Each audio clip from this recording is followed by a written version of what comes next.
Is it working? Okay, all right. I guess it looks like we're actually on now. So thanks again. Thank you all very much for coming. Really appreciate you. And thank you for signing in. That'll help us get more information out to you all as well. And we are recording this. We are recording this. And so it'll be something where you can share this with other neighbors. You can talk about what's going on here. We are looking for more input. This is part of our comprehensive plan community forum series. So we'll be doing this one on transportation. We have one on economic development coming up next week, one on land use development coming up in 2 weeks. We've got one on housing that we don't have scheduled yet, but expect it sometime early October. Anyway, all the comprehensive plan, there's about 9 chapters. Each one of those chapters will have a community forum like this. And so what we're doing tonight with transportation is going to be repeated on all of those different chapters for all the different topics that we have for the comprehensive plan. And we're really very grateful for all of the community members that are interested in providing their input and their ideas for what we need to do. What we also do here is tonight we have 2 community facilitators, Brian Wells and Carol Jackson. And so they are going to be the ones who really lead the show once I stop talking. And then we also have a presentation by David Marsh, who's from CARTS. And that's what's queued up. Oh my gosh, that seems kind of weird. That's sort of queued up right here. So we'll be having his presentation in just a minute after the welcome and I guess I'm doing the introductions.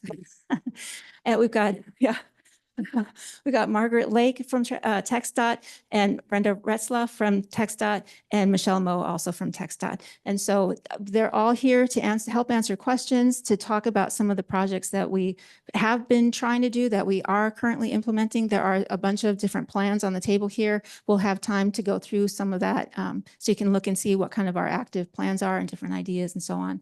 And so I guess I'll let it go to you. If you all want to, more than just saying you're from TxDOT or from CARTS, if you wanted to give a better introduction, I'll pass it off to Michelle. Yeah, if we could do that, Michelle, if you could explain your role in Sure. TxDOT. Sure. Michelle Moe with TxDOT. I'm at the district office in Austin, and I primarily work on sidewalks, bicycle, pedestrian projects through a certain funding program at TxDOT. And Smithville has been very successful in applying for that funding. So I've been working with the city for the 5 years I've been at TxDOT, and I'm here to talk about some additional funding opportunities that are coming up, and looking forward to it. So thank you all. Okay, Brenda. My name is Brenda Redsliff. I work for TxDOT. I am a transportation specialist and a liaison, local government liaison for the Bastrop area office. I mostly work with Michelle also on a lot of things, and I'm always in communication with the local governments when they're working on a project and help them with all the information that they need or require. I'm Margaret Lake. I'm with TxDOT. I'm a transportation engineer out of the Bastrop area office. We oversee Bastrop, Caldwell, and Lee counties. David. Dave Marsh, General Manager for CARTS. Carol, do you mind giving a brief introduction of yourself? Carol. I'm Carol Jackson, and I represent the ABCs of Smithville, Actively Building Community Solutions. And so one of the committees I was interested in was transportation.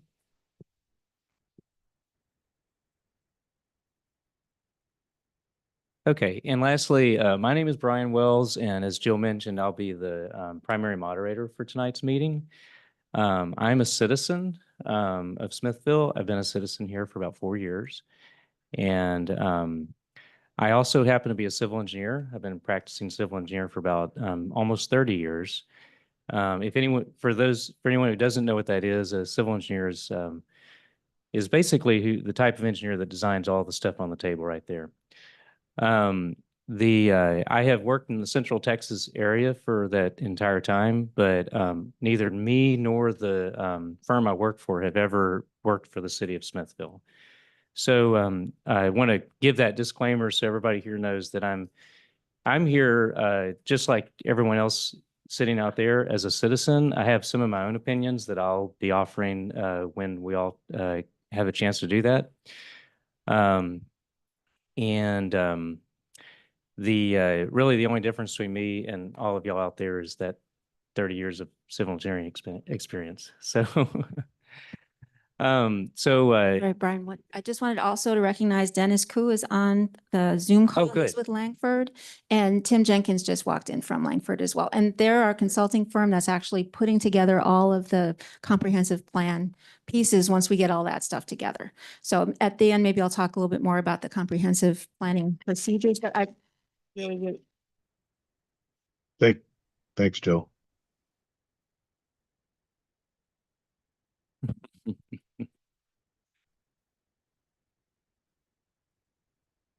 And then of course, Jose Rivera here to help us with technology.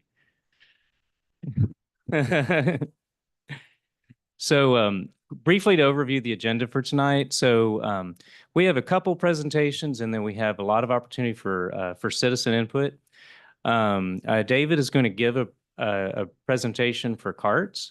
TxDOT is not is not giving us a presentation tonight, but they've graciously come to answer our questions and get our input. I'm going to cover a few things, just sort of a history of how we got to this point. So, but I'll do that after David's presentation. So, if you're ready to get started. We may not be ready to get started. Well, that's too bad. I can move ahead. I can just keep moving on the agenda.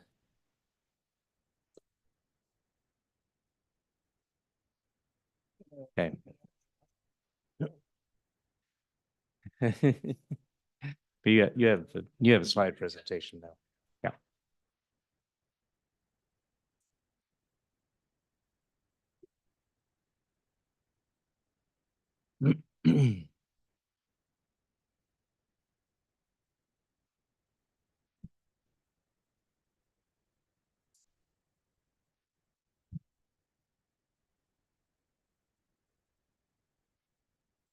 Okay, we're going to skip David for the moment. We're going to move down to the next item on the agenda, which is to review the previous plans. And this is just an overview that I'm going to give.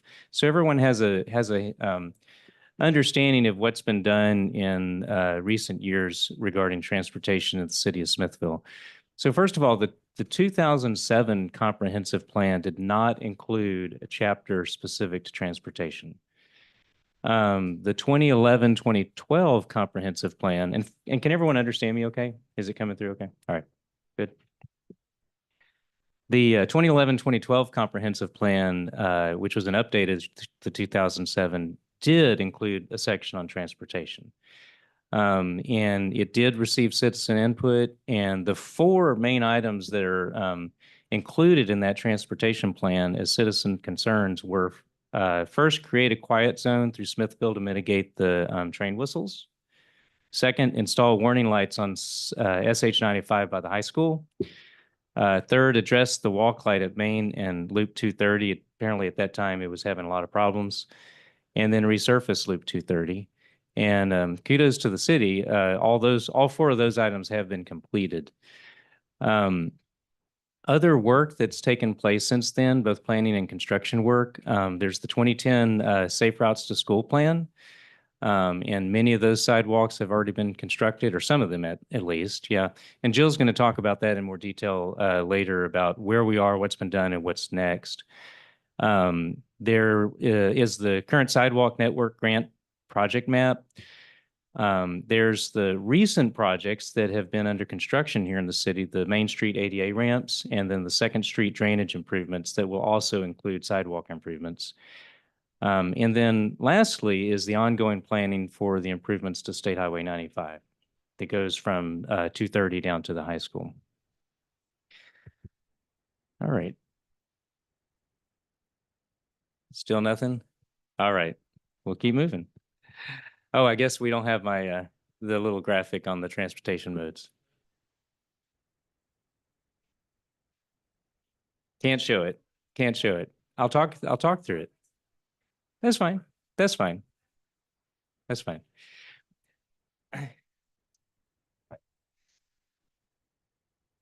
So first, did anyone in here tonight have a chance to complete the survey that was sent out this week, the transportation survey? A handful of people? Yeah, see. And so if you did that, you're familiar with that the survey listed out a number of different modes of transportation, and you had an opportunity to say, these are the ones that are most important to me, or at least most important to be addressed in the city, within the city in some way. And we don't have our graphic in front of us, unfortunately, but when we talk about transportation, especially for a comprehensive plan, it needs to indeed be comprehensive, right? So usually when we talk about transportation, the very first thing that comes to our mind is vehicular transportation, because that's what we're used to, especially in a smaller town. But even with vehicular transportation here in Smithville, we are a golf cart community. So that is another form of vehicular transportation. And then, of course, the most basic type of transportation is just pedestrian. Pedestrian, biking. In some cities, there's bus and train in transportation internal to the city. We don't have that here. In most cities our size don't, but we do have commuter buses and we do have trains, although we don't get to ride on them. But they still impact our transportation pretty significantly. So I guess you could also say we have, we also have the airport. So wanted to say all that just for us to keep in mind that when we talk about the comprehensive plan and give input, think of all the different types of transportation that we're concerned about. And at some point, we need to figure out how those all work together. One other minor point that I wanted to make about transportation modes is one size doesn't fit all. So large cities like Austin, they're in a mode, at least in the central part of the city, where they're actually encouraging, they're looking for ways to encourage citizens. Okay, thank you.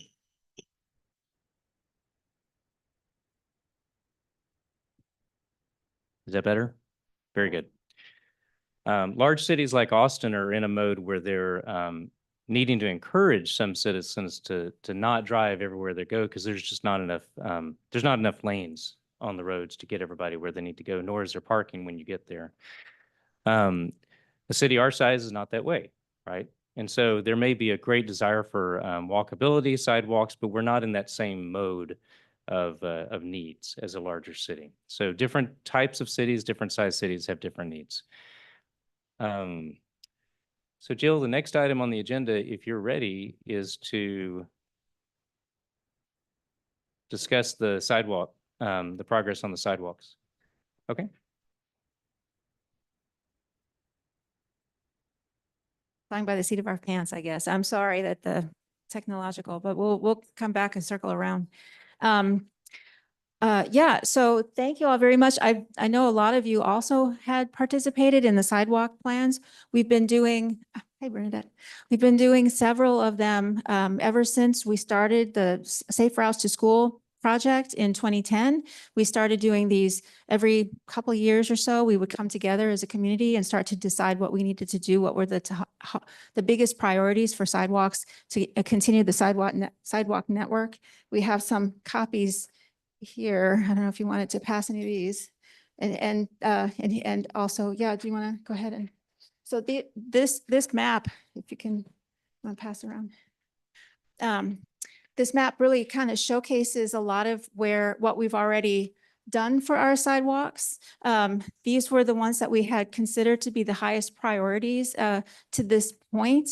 So we've had a lot of discussions. We bring a lot of people in to talk about it, where we've been successful at, I think it's about 5 out of 7, I want to say. Is that right? So 5 out of 7 of them we've gotten. So 2 we have not received. And 1 we received, but we had to modify. And so we're still in the process with that. So so the sidewalk grants we were able to get for Safe Routes to School the first year, we were able to get sidewalks down Southeast and Southwest 4th Street, sorry, pardon me, and Washington. And so that connected that whole segment of the community that would go into the Brown Primary School and would go out at the time, went to the high school, but now also joins the junior high.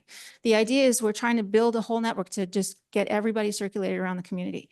And then we've got sidewalks that went over, we did Loop 230. That first year that we did the Safe Routes to School, we were able to bring in sidewalks down Loop 230 that was connecting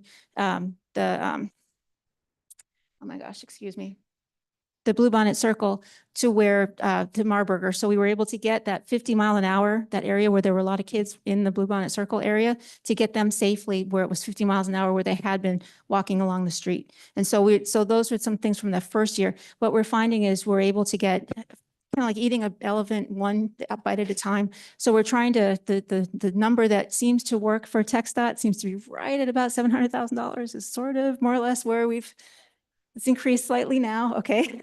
Cost of everything's gone up, everybody's recognizing. So we've been doing this slowly by slowly, trying to piece all these things together. So we've gotten sidewalks along, now we have sidewalks. The most recent, the three that we recently got from the 2019 call, we had the sidewalks that went down Loop 230 to join where we had some sidewalks, join those up with the other sidewalks. So that one was complete. We had there's a Safe Routes to School program that was put on hold because we're working with Union Pacific. And so dealing with the railroad has taken a little extra time, but that is in the works. And so that sidewalk project is going to connect the elementary school, come down 8th over to Marburger, cross the tracks, and then get over to MLK. And so that's that segment there. When we had initially proposed that, we also wanted to get from MLK from the Buntytown area and up over to Eagleston, so to hook into 4th Street. But because of the way we wrote it, we didn't have the railroad in there. We wanted to do that as a separate thing so we could actually get the sidewalks in, and we weren't allowed to do that. So we had to take out some of those. Since it was a Safe Routes to School, we wanted to connect the school. And so we had to take out the sidewalks to be able to deal with the railroad. So we've been trying, one of the grants that we were not awarded was to put those sidewalks back in. So we're looking now probably for the next call, I think. Well, all of the community will decide, right? You're all here to decide where the next couple of routes are going to be for the sidewalk grants. And that's one of the ones that I know is a very high priority or has been for a number of years. The other one that we're just finishing up right now, we have sidewalks that went along first connecting the rec center down to Main Street. So we got sidewalks there, and we're getting ADA ramp curb cuts from Main Street all the way out to that direction, out to the library. And so we're making these improvements, like I said, a little bit by little bit. We're trying to get as many of these sidewalk grants as we possibly can to be able to complete that sidewalk network. And so we've had a number of these meetings. We always try to work with the community to see which routes are going to be the highest priority that the community decides, and which routes, especially working with the schools for the Safe Routes to School in the past, that we've tried to make sure that those are connecting, especially the students that need to go back and forth around the community. But the sidewalk project is all about trying to make sure that we are all connected. So I think that was all I wanted to say. But yeah, that's going to be a big part of what we talk about tonight, is going to be trying to set those priorities for where the sidewalks need to go for there will be another call coming up in December, January timeframe. So we're going to be going after that call. And Michelle was just saying there is another call that's coming up for Campo, not TxDOT. And so if what we decide here will help us decide what we're going to do for the next 2 calls coming up. Janice, I saw you had wait.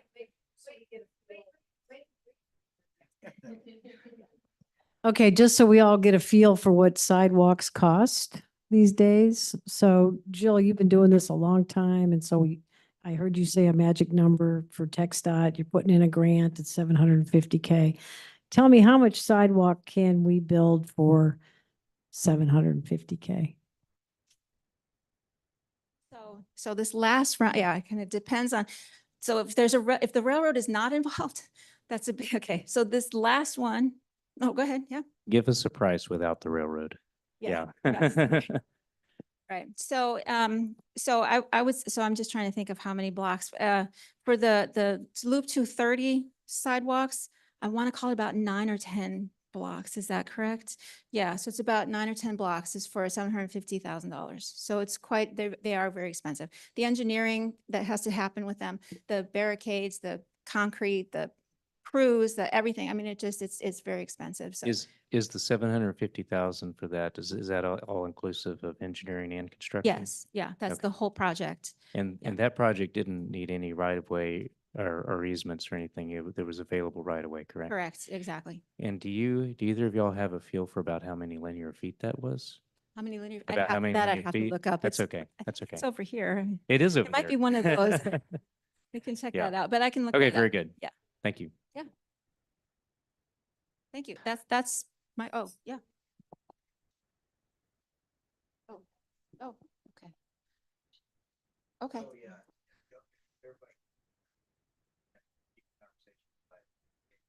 Okay. Jill, I had another question. So when it is time for citizen input on the sidewalks plan, can you describe how we're going to do that? Oh, sure. So I guess that's still not working. That's what we're doing next, right? I'm going to let David go ahead and, we decided that since since either you or him printed out his presentation and most everyone has a copy of it, Okay. we could go ahead and let him walk through that just using the handouts.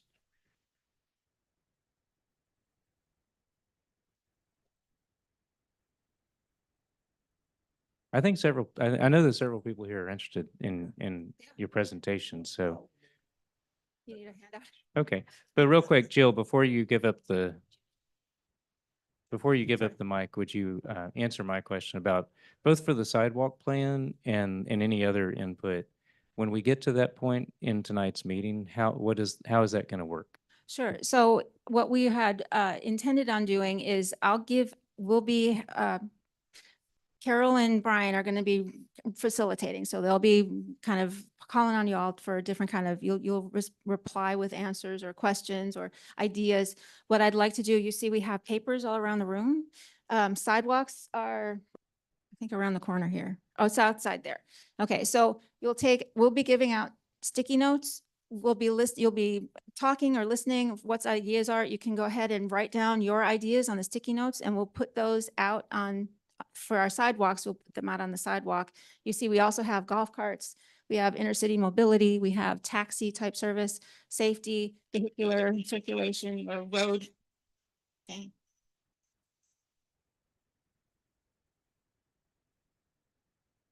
Okay, so basically, sidewalks will be the reason that we're calling attention to sidewalks is because we do have these opportunities for grants. But the comprehensive plan is really important for us to get all of the different, Brian mentioned the modes. We have that little funny graphic. We were just gonna put it up on the line, but sorry, we're having technical difficulties. But so really for the comprehensive plan, we want to know your ideas for all the different types of needs we have for transportation.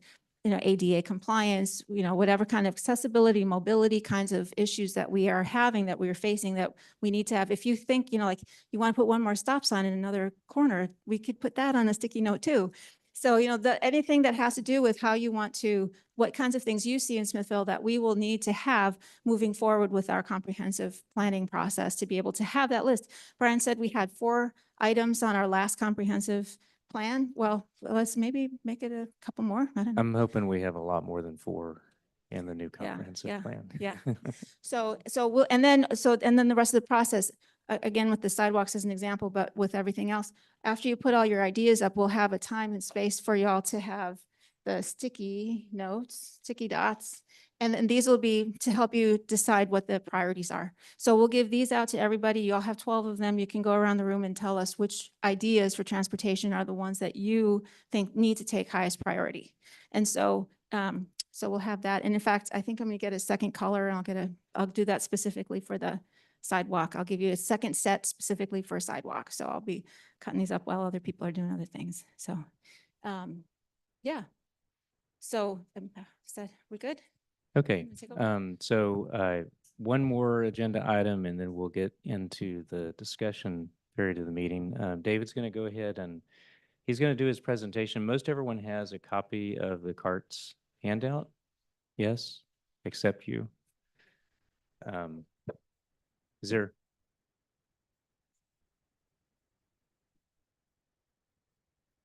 Oh, Yeah. yeah, here we go. Carol, do you mind grabbing that one for David? Okay, and Jose's printing more, so.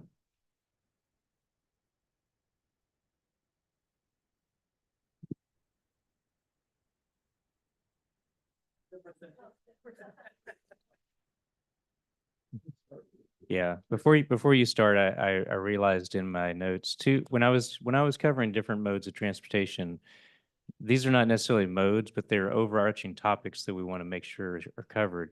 First is safety, and that applies to every mode of transportation, and then also accessibility. And accessibility means that, you know, folks that are disabled in one way or the other have the ability to get where they need to go. And many of you are probably familiar with the acronym ADA, Americans with Disabilities Act. It is actually a federal law. And so it's not just a code like a city or state code, but it's actually a federal law. And so accessibility is not only an important thing for us to provide, but it's actually federally mandated. So, and I can talk much more in detail about that at, you know, whatever point if anyone has questions. I wanted to throw those two things out because I skipped over them when I was going over the modes of transportation. So, all right, David. Good evening. Can you hear me okay? This one working?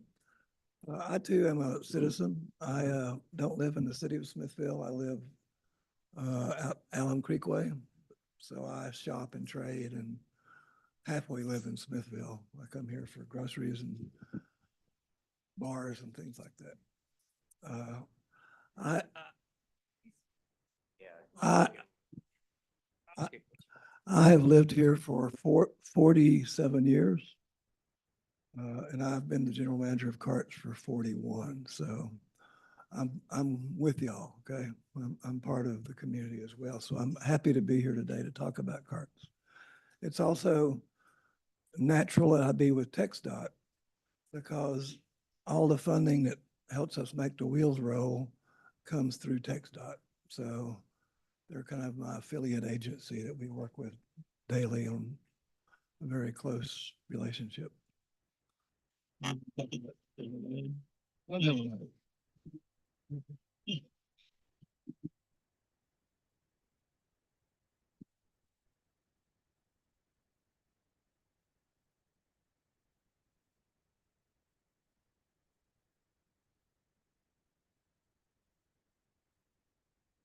going to go down and around through these. We have interurban coach services. That's a region.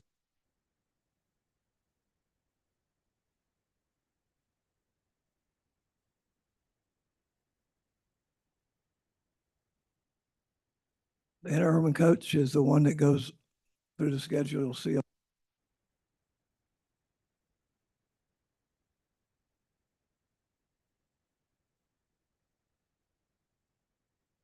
Great immediate on-demand service called Carts Now.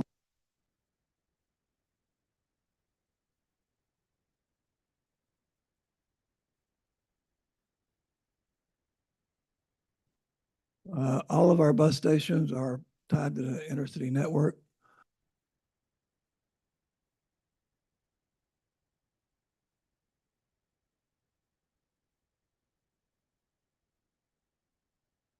We also have service to the airport on those routes.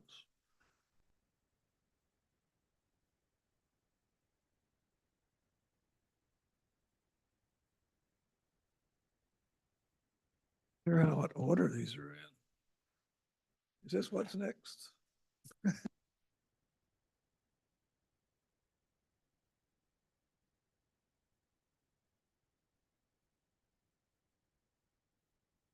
Operates here in Smithville. And then there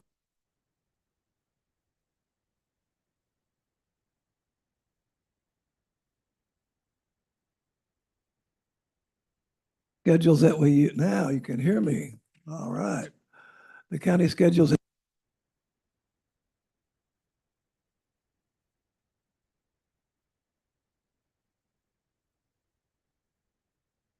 The planning council to enable us to provide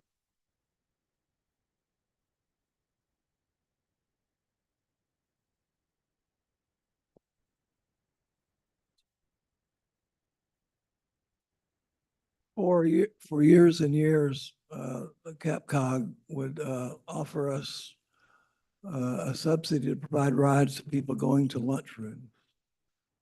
With the advent of home delivered meals and COVID and yada, yada, not as many people go to those centers. So we got them to agree to let us provide free transportation to seniors going anywhere. There's a bunch of slides in here that talk about how rapidly that's grown over the past few months since we started. But we're really proud to be able to offer that service where seniors don't have to reach in their pocket when they take a ride on our country bus. The next thing we have going on is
Don't start over. Okay. Here, this one seems to be working at the moment, so. let's flip through them. Just flip them. This is our service area, 9 counties surrounding Austin. Can you go back one? Can you go back? Yeah. We're about to add Llano County in March, and then we'll do 10 counties. We're governed by a board of directors appointed by each county commissioners court in the region. Next. We went through that.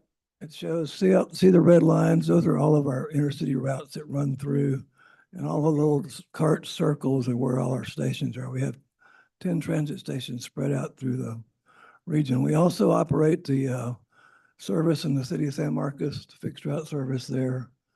And we do a lot of routes in coordination with Metro. Carts and Metro work together every day. We coordinate, we have a regional mobility agreement in which we share resources and ideas and try to fill the gaps made by census changes. Country bus service, that's kind of what you're going to see more here in Smithville. Smithville's, not one of our busiest communities, but it's important to us that we provide that service to the people that live in the community that need it. This is the schedule. You can see where it goes and when you can go places. By the way, can you go back one again? If we provide this online, that blue thing, the blue deals are links that will take you directly to all of our county schedules for all the counties. This is senior stuff we talked about. click through them real quick, see how they've been keep clicking. Like the first, we're just showing you how many new clients we've registered in each month. You can just keep clicking through them. So it keeps growing the more people hear about it. We open bids today for the construction portion of this project. We anticipate starting sometime in October. It'll be a complete revamp. One thing we have to work out though is, as you may or may not know, Tesla uses our facility as a parking ride. So we have to find a place to locate the Tesla bus and the people that catch that bus. You can go back one on the thing. I guess that's the same thing. You see, we're going to just, go ahead. Sorry. Veteran services are free. Anytime you're going to a VA clinic, you're a veteran, you don't got to pay. All of them are wheelchair accessible. Now we're caught up. All right. Next. So we put out that's another active link. And if you send this out, it'll have an active link. We put out a monthly newsletter. It tells everything that's up with us. It's really informative. We really like to have more people sign up for it. It goes out every month, tells you what's going on, what's next for us. And of course, all the social media, we're on all those social medias. They finally changed it to X. We had the Twitter there forever.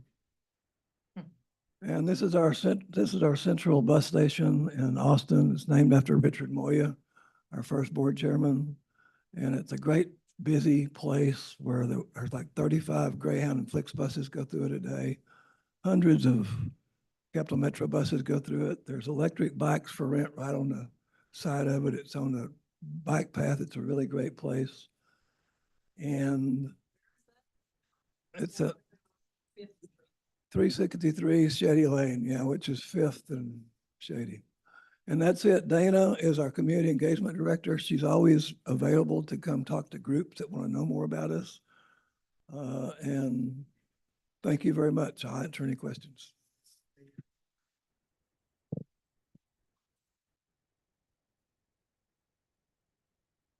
Sorry. So I don't want to take all the air out.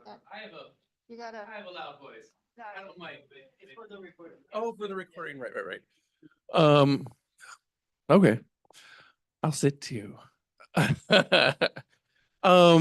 So like I said, I had several questions. I guess the first one I have would be, when was the last time a survey of the population of Smithville has been done? Because the bus schedule itself looks very stark. And so I wonder if there are just people who don't know about it, or if, so I'm just curious, like, when was the last time that y'all were able to determine what the actual needs are here in Smithville?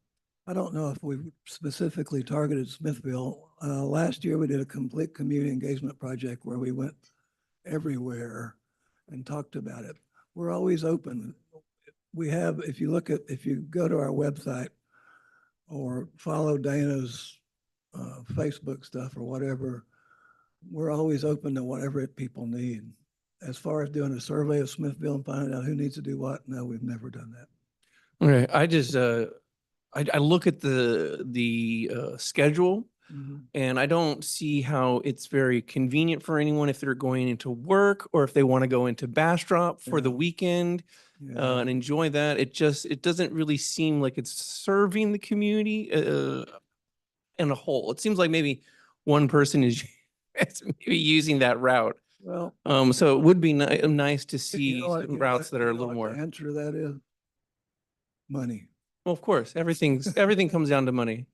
It all comes down to money. I'm not shutting you down. I'm just saying it's very, to serve every person's need is not possible, but to serve many people's need that is expressed to us in a way that we can try to approach it, we're welcome to. Okay? Yeah, I guess it would be great if there was some outreach to figure that out, because when you look at the schedule online, it just was like, I don't know when I would ever use this bus at 6 a.m. on a Tuesday. I guess my point is, I wish there was more consistency. There doesn't seem to be any, like, every day seems to be different. So some more consistency there. And then I can move on to the next question that I have. Is there any plans for having carts now in Smithville? None at present. Okay. And I think I only have one other question regarding accessibility. Are there other considerations besides just physical disabilities? Because it does, this kind of ties into the lack of consistent routes. I guess this is more of a comment. It would be nice for carts to see accessibility being beyond just the physical. Some people who can't afford having a car, relying on carts, those kinds of things. So I guess that was just a comment. My apologies. No, it's okay. And then just a random question, with the new renovation in the classrooms, who will be able to access it? How can an individual access it? What kind of organizations will be allowed to use it? I think it'll be open to any civic organization that needs to use it. You know, I mean, So does that just mean like city organization, or could it be like a nonprofit? Could it be? I don't think we're gonna distinguish about groups. Any group that wants to use it will probably be able to. That's down the road. I mean, we That's gotta like a plan year. on that. It's a year from now. Yeah, Yeah. yeah. All right, cool. But that's down the road for us. Thank you for your comments. Thank you all for your, oh, go ahead. Might add that we provided express commuter service from this location for 25, 30 years. And we had to cancel that route last year because of lack of ridership. COVID happened and that the market just went away, you know? And so we are open to providing that kind of service. We participate in a City of Austin grant in which it's about congestion mitigation and et cetera, et cetera, et cetera. And through that, we're going to be funded to provide an active van pool program, which is really the easiest way to move a lot of people that are going to work in metropolitan areas. So we're working constantly trying to make it better and more accessible. And your comments are appreciated. And I invite you at any time to provide us comments through our social media or however you want to, because oh yeah, of course, yeah. But again, I want to show you that map again. It's 9 counties we serve, and we're not Capital Metro. We don't have a 1-cent sales tax, so we cannot provide a level of service that people really need, no matter what we do. But we can listen and try to make it work. So your comments are appreciated. So, okay, and I want to address 2 items there before we move on to, I think some of y'all have questions too. Okay.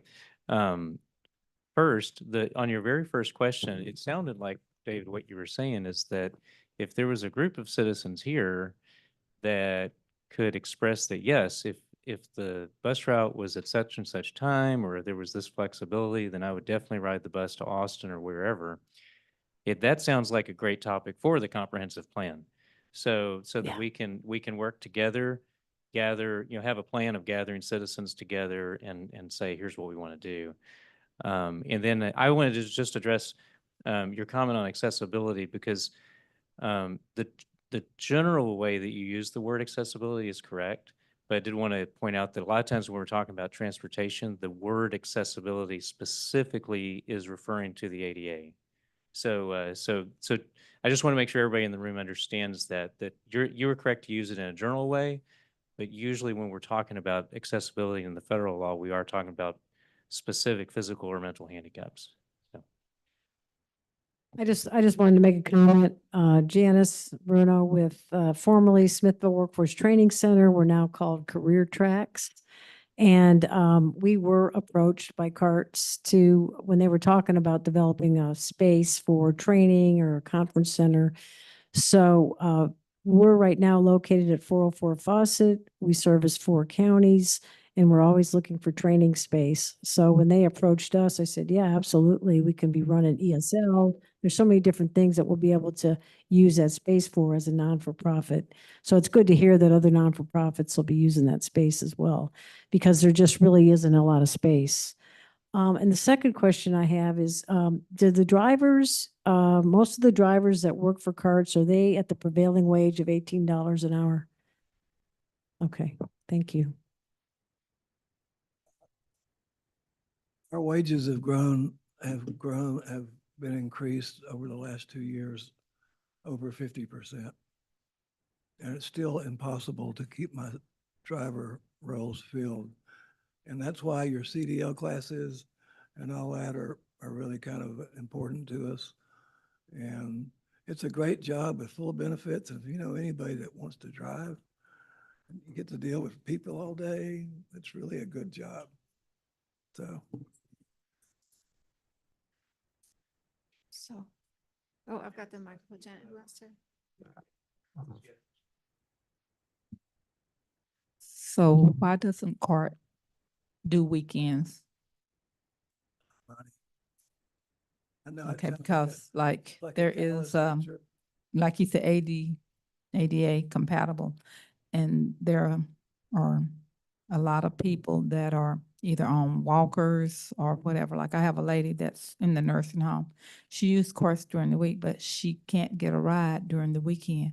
So somehow I need to find an organization that can pick her up on the weekends to take her to her dialysis, because her dialysis are Tuesdays, Thursdays, and Saturdays.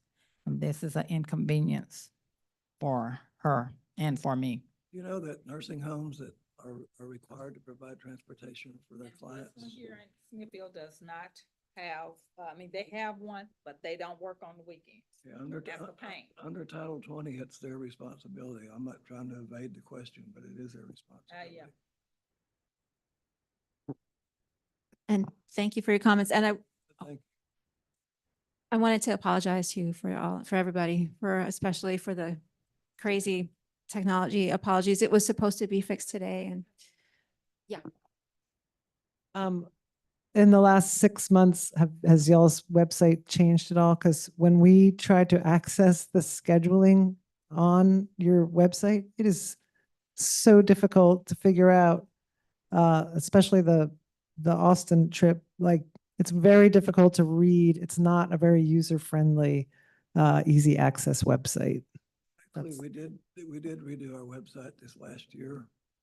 I don't know if it's the one you're used that you found in unable Well, to I'm use. not sure, but I'll And- check it out. And well, can I go on? We are in the process now of doing an RFP for a trip planner, so that when you go to the website, instead of trying to figure out the route, you say, I'm here and I want to go there. And it puts together the various segments you might need to get there. So that's coming. That improvement is coming, and I hope it. One bus in Austin each day, is that correct? There's one bus in the morning and then there's one back in the late afternoon Several, to Smithville? it goes back and forth several times.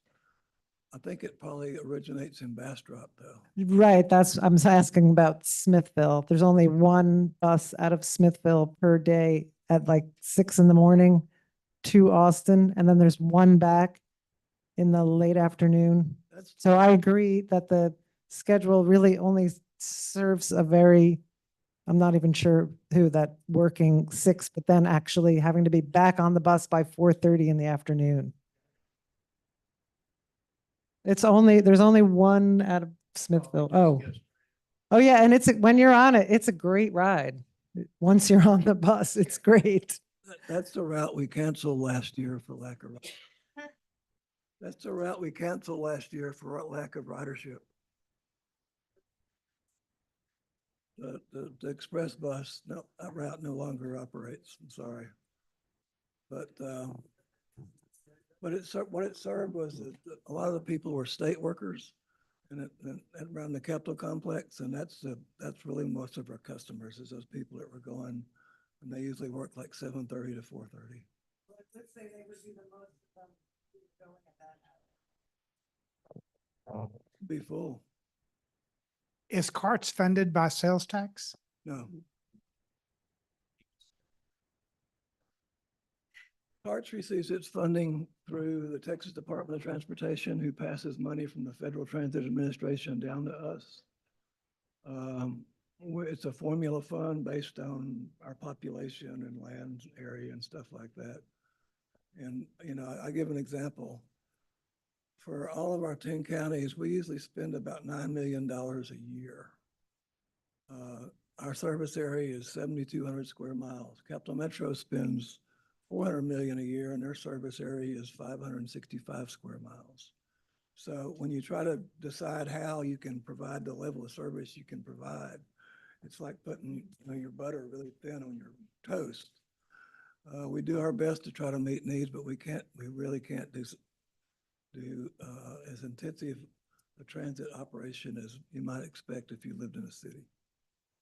And Sure. that sounds like I'm. So dodging are the que- the system really is designed for people to get to work or not to as a public transportation type thing? No, it's mostly to give people mobility wherever they need it. It's not directed to work necessarily, no.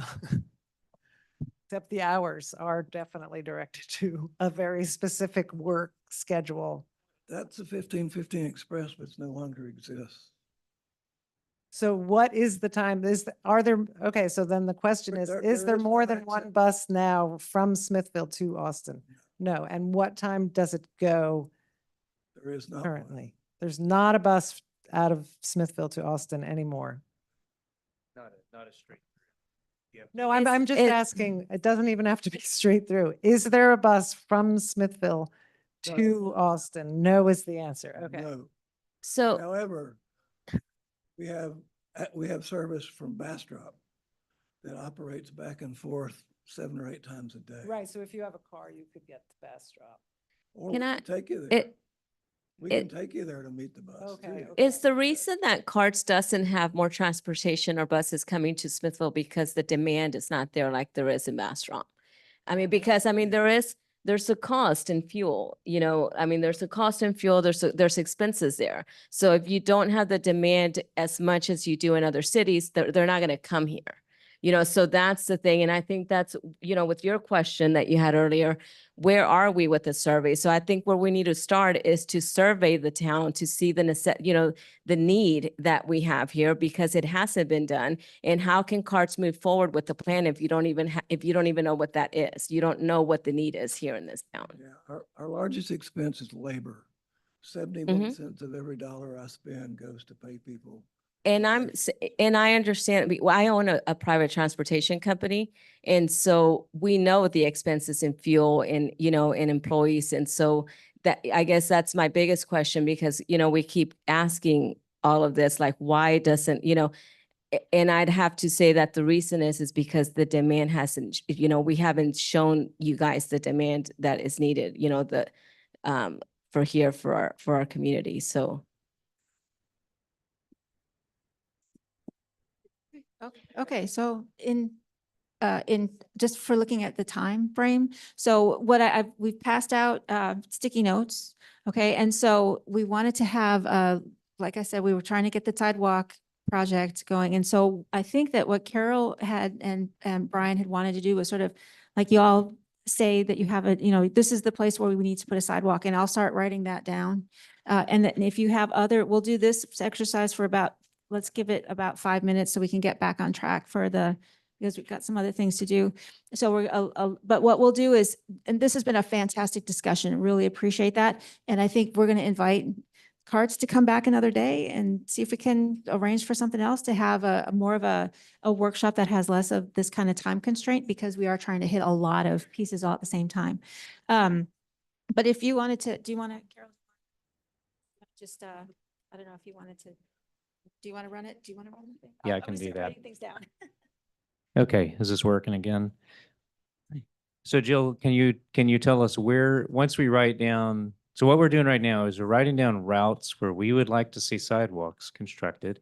And where do we put those? Where do we put our stickies once we're done with them?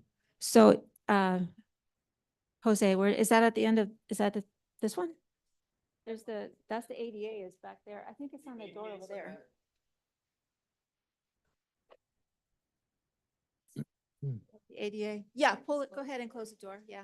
So there's Okay, that. we're getting closed in. So you can go ahead and start writing your ideas for any modes at all. But what we're going to be concentrating on right now is going to be the sidewalks. And so I think and this is our first one. So apologies, first of all, for our technical issues, and then apologies for just, trying to figure out how we're making this happen. But what I'd like to do is start to write down what people are saying. So if you want to run around with the microphone as people say what they say. Is that okay? And then if you want to, and then Okay, so Carol is going to collect them for us and put them up on the, So MLK, yeah, so write down the routes that, improving MLK.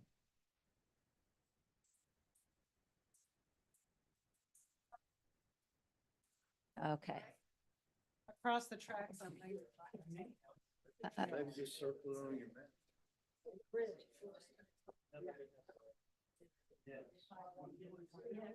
Across, I think that, yeah. Okay, across the tracks on 95.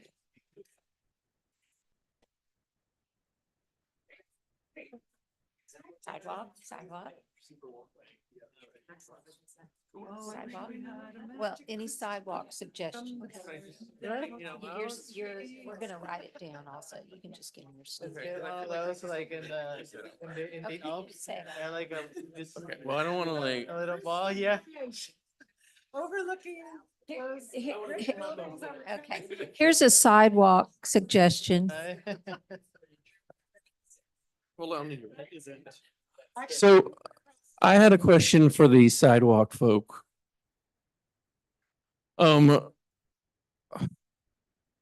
Regarding the sidewalks, there does seem to be a clear divide between the north and the south side of the tracks. And even with the new suggestions, with the sidewalk going down Gasley and what is it, Marburger? That still is just like, there is a huge section of the town that is separated from the rest of the town. So you have this affluent north side, and then on the below the tracks, it seems to be neglected. So my suggestion is that there needs to be a sidewalk on Taylor. There needs to be sections that connect each side of the town. So this is what we have right now, is we've got sidewalks. Thank you for holding, thank you. So we have sidewalks along Fourth, South Fourth, which is here. This was one of our safe routes to school sidewalks. That already exists. Yes, Yeah. that came in. And then we've got sidewalks. So we're building this network is the whole idea that we've been trying to work on. This is the one that's being held up by Union Pacific right now, but should be coming up. This, I know, this like looks messy, but it's because there's 5 different grants that have all paid for these sidewalks here. But Mhm. that's all just the one. That's all just Loop 230 right there. So we've got Loop 230 is almost completely built out. We've got Fourth almost completely built out. What we've talked in the past is about getting MLK and going all the way along MLK. And that's something that's still on the table, absolutely. And somebody already put it up here. It comes up every year. The reason we didn't put it on MLK to date is because we had 4th Street, which was a safe routes to school. And the idea was get the kids off of MLK where it's more dangerous and put them 1 block in. And then that provides that length.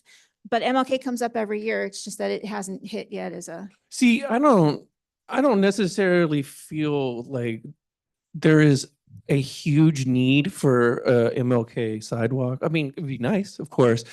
MLK needs work done on it. It doesn't need a sidewalk. It needs a road that functions. Anybody walking on that side of town is not choosing MLK as their walk path. No, Like we walk over there all the time. You're not choosing that busiest road. It's very safe to walk over there on many streets Yeah. even without a sidewalk. but there- my point is you- that's why we need that middle sidewalk going from one neighborhood to another and not just this. Taylor, yeah. Yes, that's what I'm saying. Okay, I got you. Okay, that is going to be extraordinarily complicated because of all the railroad crossings in that space. Do you Yeah. want? I mean, engineers- I understand it. I just want to just circle back to my comment. My comment is that there does seem to be a divide between the south and the north, and there is no thoroughfare that is good for pedestrians at Sure, the no, moment. and absolutely. So we are, like I said, we're working on this one here. This one here is 95. That's been Mhm. in, we were awarded a grant in 2012 for that, but we had to withdraw our grant for this route because we were awarded $3.4 million. And after the engineering studies, it was 12.5 million, and it keeps on growing every year. And now we don't have it's even more than that. And TxDOT doesn't have, we can't ask for $12 million from TxDOT. I understand that it almost always comes down to money and what is the city can actually afford. There does seem to be like a growing divide between each side of Smithville that Can I just try to answer real quick? Yeah. That's fine. Thank you. We'll talk about that in a second. We tried. We really Yeah, tried. so put all of that on there. And I did like, there's really only 3 roads that cut through within the city. I mean, it's the railroad that divides the north and the south, right? And Jill just addressed SH 95 and the status of that. And by the way, this large set of plans right here are the conceptual design plans for SH 95. And you can see on here where the sidewalk is planned on the, what is that, the east side of the road. Yeah, there's widening, yeah. Crossing right here, going right between Lee and Washington. There was a crossing. There was a crossing right there that went right across to Main Street. And it was not that long ago. And that would be a brilliant spot because if you've walked anywhere, well, yeah, if you've walked around town, if you live right here, that's a long walk. And to expect, especially middle school and high school kids, so that's a really long walk. You're not choosing that. You're also, as a pedestrian, you're not choosing to walk on this road. If you're coming from the high school, you're coming right out Washington and going down. So if you were coming out of the high school right here, and I see the parade every afternoon in front of my house, I love it. They're going down and then over on, or probably right here. They're not doing that. I use the sidewalk for that intersection area is necessary for folks to get to Brookshire Brothers for groceries. Where it used to be would be amazing. Yeah, so let me give some context here, and I'm going to lean on my work experience here. So again, we've got 95, we've got Marburger, which, by the way, the plans for that are here. So you can actually see the actual design and construction plans. So there was the crossing here, and then there's Taylor. And of course, the challenge is that Union Pacific controls all that. Union Pacific is who has put in the additional railroads. So in my work experience, one of the most difficult things we do on any project is to try to get anything across a railroad. One of the most recent ones that I worked on that has still not been constructed because Union Pacific's holding it up has been designed for 12 years. Okay, so it's that difficult, and a very large percentage of the design and construction money is going to that one crossing. And so that's what she's been referencing is like earlier when she said why this would be so much more challenging than this. If you've been over there, the railroad split into 5 or 6 railroads. And so you multiply this crossing times 5. So my project, Runberg in Austin. It was an at-grade crossing. Yeah, it was an at-grade crossing. And ours was this one here, like I said, our first plan for that was 2012. And it's the railroad is just, and also because we turned back the funding. And so, because we couldn't, so we need to find a champion, not like, it's a TxDOT road. So we are hoping that TxDOT will be able to pick that up for us at some point. Yeah. And I don't want to be too much of a downer. Not every project takes as long as the one I'm describing, but I just want to give that context. Did you have a question? Oh, in the project that I was describing in Austin, I said it was an at-grade crossing, which means that there's no, that just means that the roadway, sidewalks, and rail are all at the same elevation. Okay. There's no bridges involved. Have we thought Correct. about just like a walking path over? So I don't know what it is in Austin, but I don't know how the technical term for it, Sure. but they have that little enclosed walkover. A Pedestrian pedestrian there it bridge is the term that you can use. Yeah. Yeah, Okay. that's right. So that's the same thing. My next question is, are the stop signs going to be relocated? Because MLK has the stop signs, but it's not a place that people are walking. Will they go to these projected streets or sidewalk areas that we're planning out? Yeah, that's actually part of the Public Works crew and the public safety that are putting that all together. So I'm sorry, I don't have more information for you on the stop signs because that's really the police department's, I know that they did surveyed the community where the stop signs are located and the people who lived in those vicinity in each of the areas of the stop signs that they had requested them. And so there was a big project done, and I can get more information for you on that, but I don't have more on that. I'm sorry. That's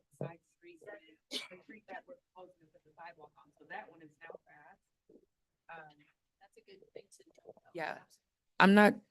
I'm not sure exactly what the names of those, Second Street, somebody said it. But Second Street, where the community gardens is located, is now the fast track. And then the street where y'all are proposing, I'm not sure which one this is. But where the sidewalks are being proposed on the south side that are gonna lead right to Washington Street, that's now a fast track road.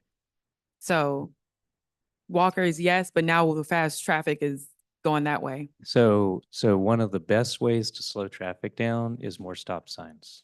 So I would encourage you, as you're giving input, to encourage stop signs along that road. So that is the best way to do it.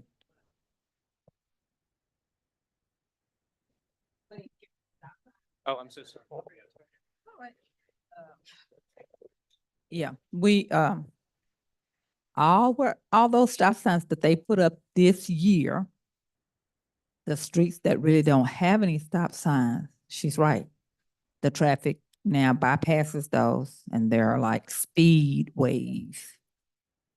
And so the school buses, that's something totally different, but these cars that are going down these other streets because those stop signs aren't there, they have now made it very unsafe. And then you've got kids trying to walk to get to school. And that kind of makes your heart flutter because you don't know who's finna. The stop sign that they put by the city thing, I just so happened I was at the other stop sign and they ran that stop sign. So my heart kind of went somewhere because my eyes got really big because I was just getting ready to pull out and they were flying. So I didn't need to try to get myself killed or my daughter that was in the car with me. So now all these other streets, they're just zooming because they're avoiding all these stop signs that have now been put up on our side. Right. So real quick, you're exactly right. And that's what happens. And it does require some strategy to make sure, because drivers are going to figure it out after just a few weeks. And so drivers are going to figure out where the stop signs are or are not. And so you're right. The strategy has to be where we want the traffic to have the freedom to go faster. We remove, we don't put stop signs there. And then where we want the traffic to slow down, we put stop signs in those streets. And there are other techniques for slowing traffic down. I'm sure you could address that, but I know at the last city council meeting, everyone's up in arms about these stop signs, okay? So the chief of police is open, okay? He's open for citizens to put in a click fix or go to his office and just talk to him because there was so much uproar of where these stop signs. I actually drove with him through some of the neighborhoods in the beginning when we were putting stop signs. I have 4 right at my intersection. I said, we didn't talk about that. So he said he's open, and the citizens, if you've got something or some suggestions, then my recommendation is just go directly to the chief because he's the guy that ultimately has to brief city council and then they decide where these stop signs are going to go. So like he's right. I mean, people are going to go the path of least resistance. Yeah. And I would, and so one of the items as a citizen that I intend to try to get onto the comprehensive plan is a plan for that, rather than it just be as requested by citizens, because otherwise the same thing, just what you're seeing is going to continue to happen. If stop signs are put on one street, the drivers just go to the next one. So there needs to be some planning that goes into it so that the fast traffic is consolidated to the streets that we want it to be on, and then the slower traffic is on the other streets. So that's right. You had another question? So apart from stop signs, for Taylor Street, if we can't do Washington Street, restore what was there prior to it being taken down, for Taylor Street, would we be able to put not stop signs, oh my God, sidewalks up until right before the track on both sides at minimum? Is that something that we could entertain?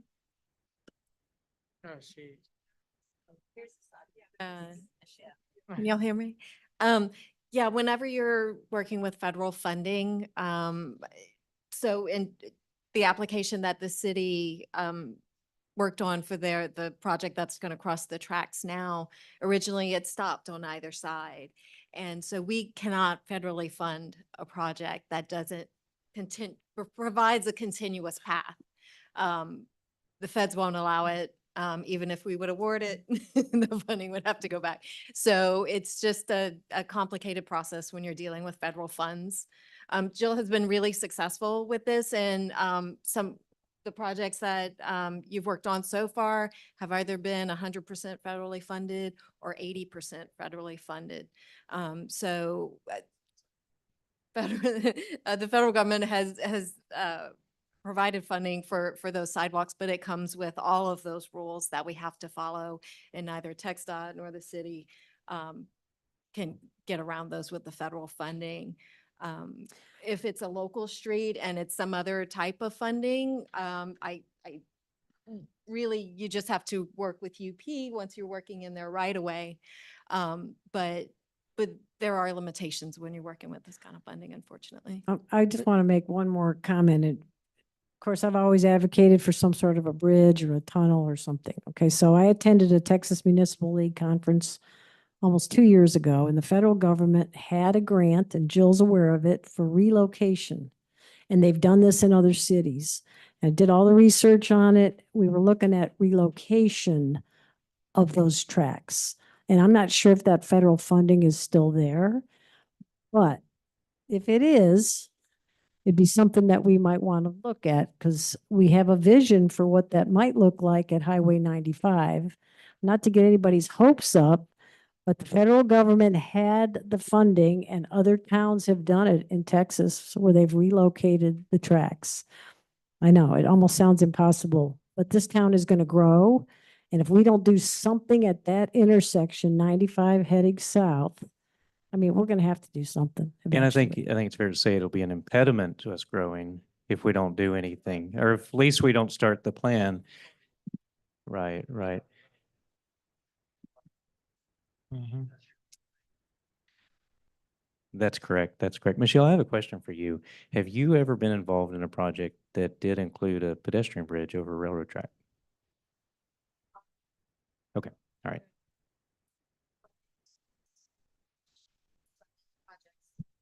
Sorry. The funding source that I work with at TxDOT has traditionally funded just regular sidewalk projects. The amount of funding has really increased in the last couple years. So we are able to fund more big ticket items. So I'm not saying it's impossible, but as the price goes up, it gets a little more competitive and complicated. So yeah, but traditionally we have not. Michelle, do they ever offer toll credits for cities to meet the local share? Does that ever happen? Yeah, we've started with this program, certain cities are allowed TDCs, Yeah. in short, is what we call them. And they are available through this program. I don't think Smithville qualified for them this last round, though. What do you have to do to qualify? Oh, there's an analysis that happens at division level and which decides which cities are able to use them and which aren't. So us at the district, we get the list of cities in our district.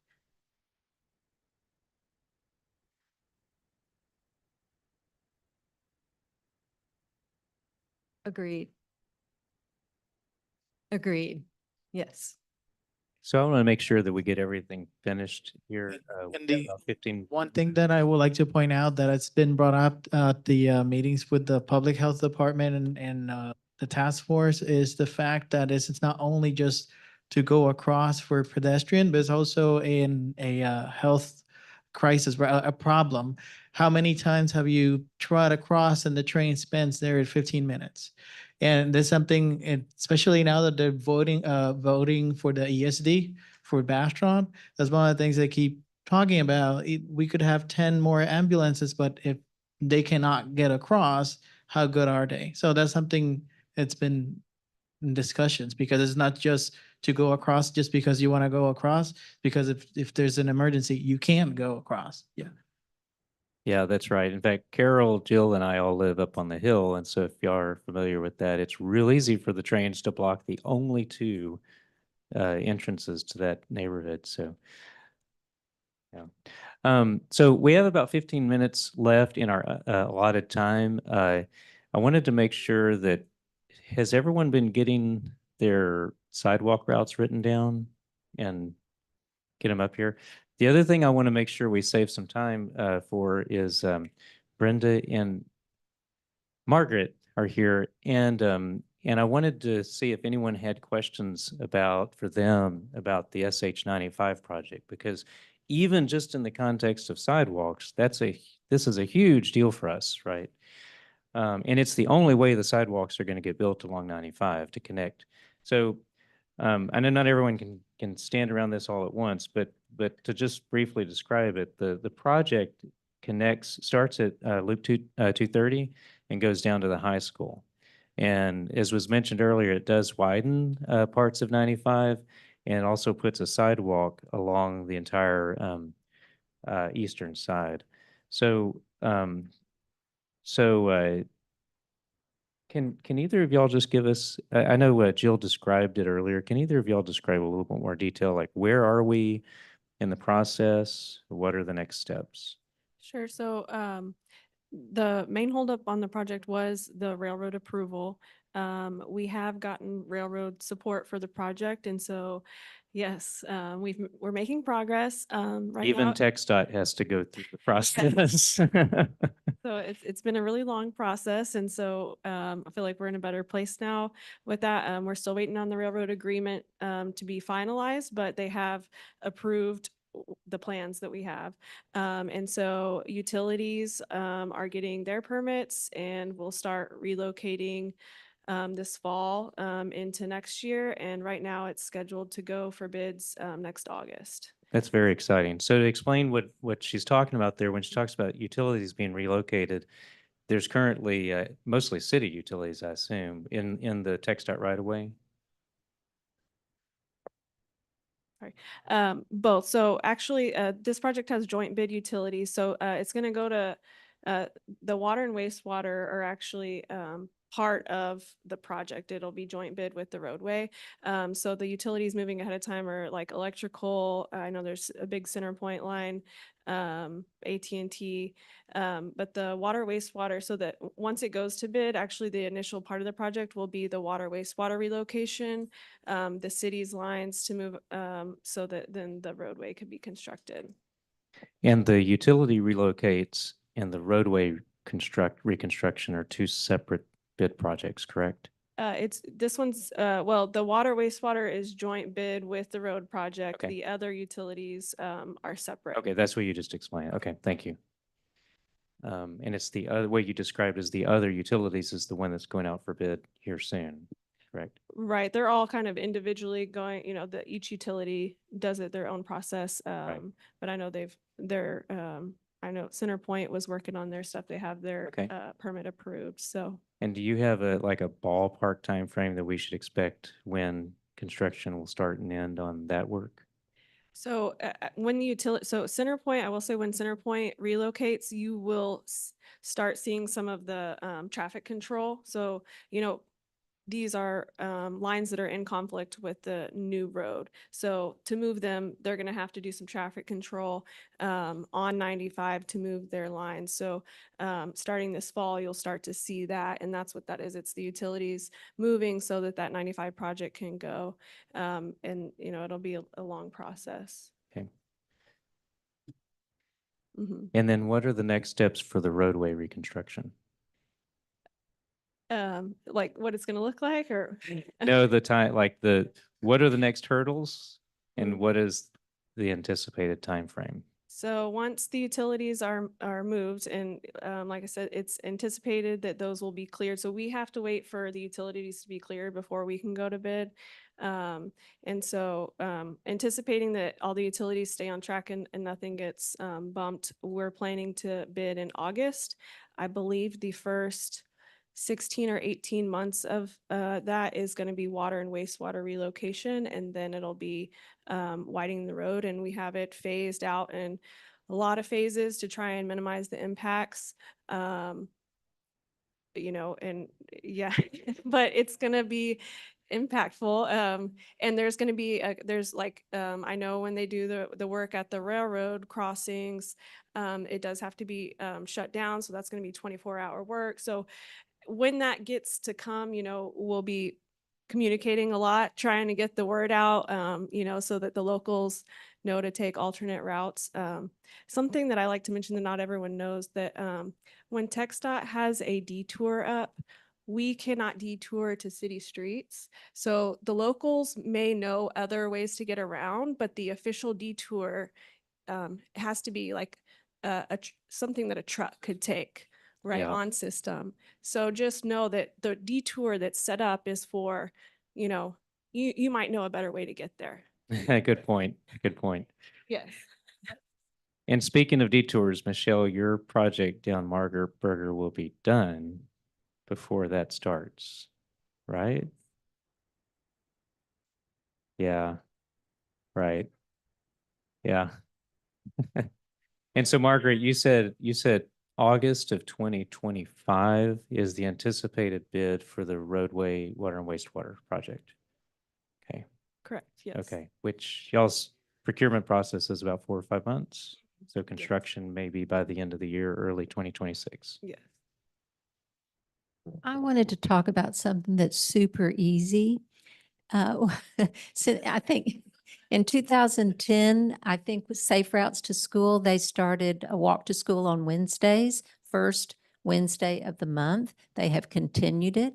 So if you have little ones or if you teach, please participate, walk to school on the first Wednesday of every month. Yeah, and I want to Okay, thank- piggyback on that for first, that similar walk to schools. Bastrop did something similar, but each student had a class assignment to map their hypothetical path that was then forwarded out of the ISD to the city so that they could see where major nexuses of students walking to school would. And then that factored into if a 4-foot ADA walk path turned into a 6-foot, 8-foot, or protected. Very helpful amount of information to the city.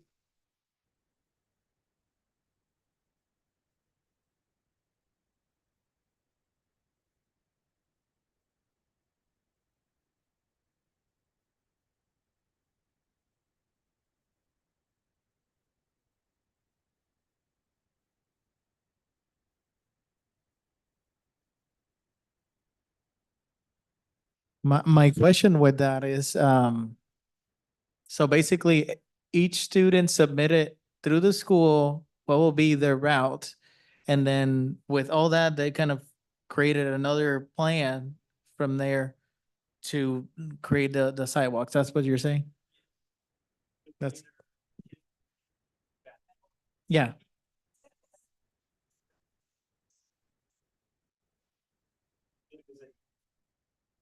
It's a blob. Yeah. I mean, that's something that we could get together with the schools and actually like create something based on their current routes. So I mean,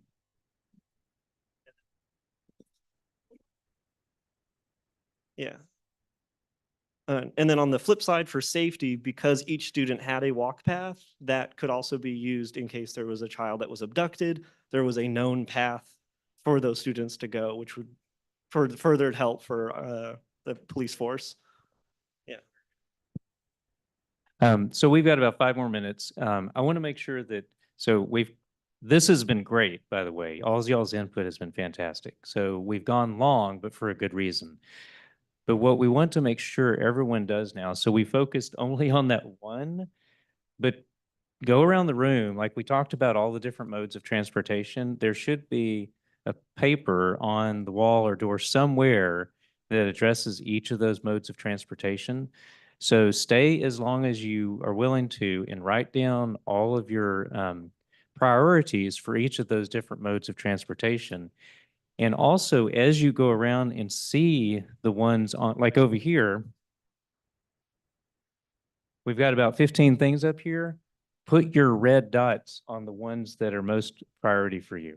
That's what we want, right, Jill? Okay, all right. So so again, if y'all could work on that, I'm happy to hang around. Again, I don't represent the city. I'm one of you, but I have a lot of background on this, so I'm happy to hang around. And I'm sorry, I didn't catch your name at the very beginning with Langford. Tim, okay. So many of y'all know that Langford is working on the comprehensive plan with the city. So Tim's been kind enough to come and I assume you'll be open to if anyone has questions as well. So, okay, very good. Okay, so I think that's that. We've got just a couple more minutes if anyone has a question for that they want to pose for everyone, but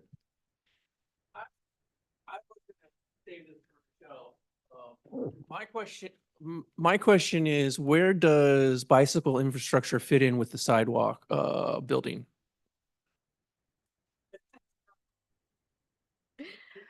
We encourage, during the application process, we really encourage both bicycle and pedestrian access. On some roads that are on TxDOT's preferred bicycle network, any money we bring out for that program has to provide both pedestrian and bicycle accommodations.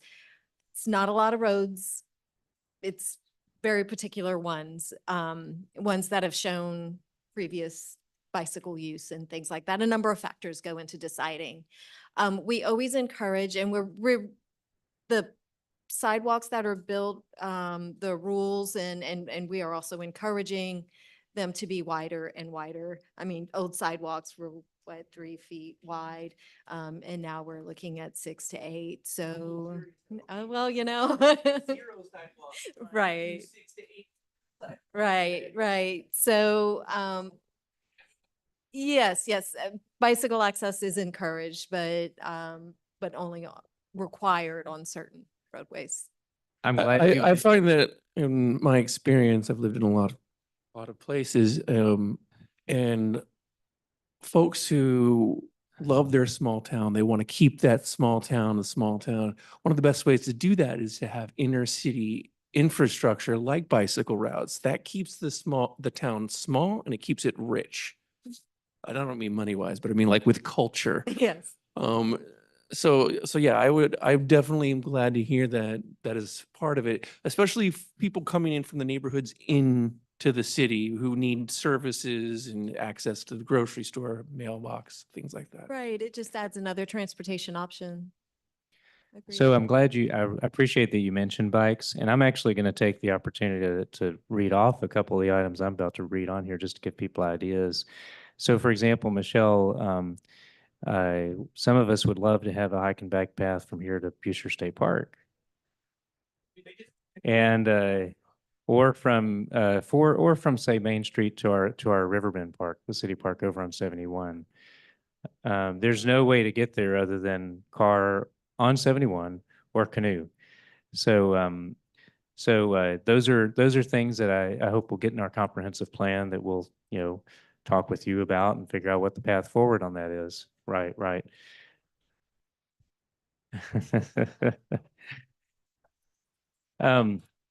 Another thing that we've been talking a lot about sidewalks, another thing to keep in mind is in our central business district, one of the ways to make that we have to address to make that grow is we have to make it as walkable and comfortable as possible, which involves some type of shade. Also, we have to address parking. Because let me just give you an example, and I'm sure you could address this, like we were over at Front Room the other night, and as many of y'all know, there's about 3 parking spaces in front of Front Room, but on any weeknight night, and especially a weekend night, there's going to be 20 or more cars, right? If we actually have our central business district full of businesses, then that means every one of those businesses has the potential of having that many cars down there, right? Now, obviously, the hours may change. If it's an office, they're not going to be open at night. If it's a restaurant, they're not going to be open as often during the day. But that's something to consider. That's something we have to think about moving forward. And Jill, here's my favorite one. Citizen Technical Oversight Committee. That's the fancy term that I use for what you and I have been talking about. And what I mean by that, if I could just describe it, is like Citizen Technical Oversight Committee. So here's what I'm getting at. Yeah, here's what I'm getting at is so all of us as citizens are working on a comprehensive plan. Here's what we want the city to do. But sometimes the devil's in the details, right? The devil's in the details, especially things like the streetscapes and the sidewalks and stuff like that.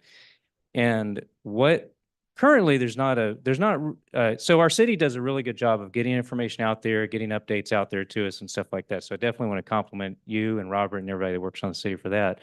But one of the things that Jill and I have been talking about is like someone like me who's technical, I want to see all this, right? I want to see it, and I want to see it before it's ready to go out for construction. So that's something that we're working, I've started the conversation on. Does that answer your question? Yeah. And as far as a committee, like, for example, it could be a group of people that are interested in committing some time and being ready on call to say, oh, okay, a project's coming out. And it's our responsibility to, sit down with the documents, sit down with the city, get stakeholder input if it's appropriate, and, and give feedback.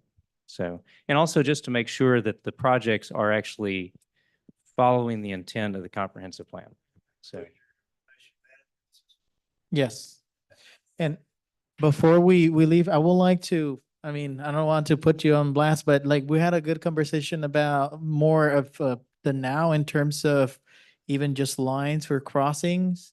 As of right now, I know there's a lot of places that right now they don't have lines because we're working on the roads, but one of the things he pointed out is that should we wait until somebody gets run over to mark a crossing path, or we can do something provisional and then go over? I know it costs money, like we were discussing, but it's something as simple. Or let me let him speak, because like just like for example, farmers market. When it first started up, I went there a few times and I quit going for the most part because I park in the 2 handicap spots, the only 2 on that. And the sidewalk ends. If I can even use the sidewalk, because trucks like to block over it, but then I have to go out into the intersection. I've been nearly hit so many times. I'd quit going. yeah. And then, like you were talking Front Room, if I go into town to get dinner, one of those few places over there, there's no handicap parking. I have Right. to park a block away or over Right. here. And I reached out back in June or July of 23, and I was told we're getting curbs and sidewalk stuff done. We'll have handicap parking by October of 23. It's almost October 24, and I still, even if it's temporary, I know there's no curb cutouts, but I know that there's work being done. At least give us, the handicap spot. I know I'm not the only one that needs it. And, Right. if I drive around a couple circles, my money goes to Bastrop or LaGrange or somewhere else that should have stayed in town here. Absolutely. Yeah, absolutely. So that's just, why isn't, especially they repainted the road with the parking spots. Why didn't they do a handicap spot? You know, just little things like that. I'm shocked that it's legal that they did that. So you've addressed a couple different topics, all related to accessibility. One is parking in the right place. One is a safe, accessible route from that parking spot to the destination. And the third is enforcement. If someone's parking over the route or the parking spot, then Which- it doesn't do any I good. don't see any of that done. Right. Brookshire, I see it all the time, especially Right. with golf carts. Yeah. So. Mhm. Agreed. Agreed. Yeah, do that. Do that. I encourage you.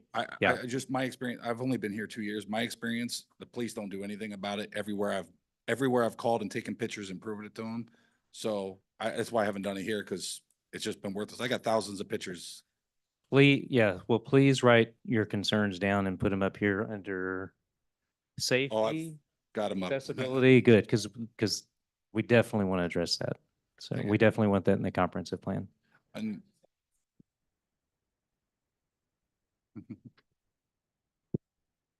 He's been pretty good. I've submitted a report for ADA a few months ago, and one of the persons that we talked about, and of course, there's a lot of things to be addressed, but of course, I could have a sense of how would it feel to come in here and there, but he, of course, he has a living experience to provide us real problems, and we're trying to, at some point, we're gonna come back and revise those, and also provide it for this. So that's another thing we're working on. Absolutely. Then, and that's the point Jose is making, is your input is invaluable. Like I've done a lot of this type of work in the city of Austin, and there's a big accessibility advocacy group there, and they work hand in hand with the city sidewalk group. And they're constantly saying, no, don't spend your money here, spend your money here. And they work together as a team to be able to put the improvements where the citizens that need them know they need them. So please, yeah, we definitely want your input. And I want to give y'all a chance to escape because we've already exceeded the time commitment that y'all gave us. So really appreciate y'all's time tonight. So yeah, thank you.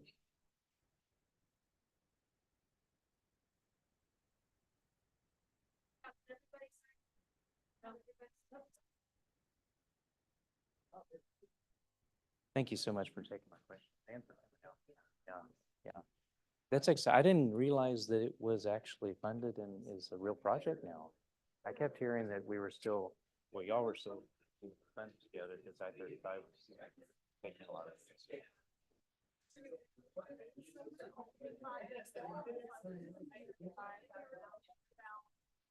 Exciting.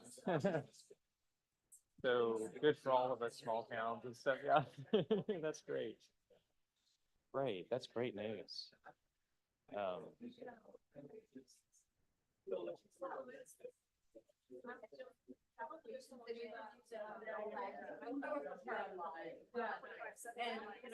Oh, do you? Oh, okay. Yeah.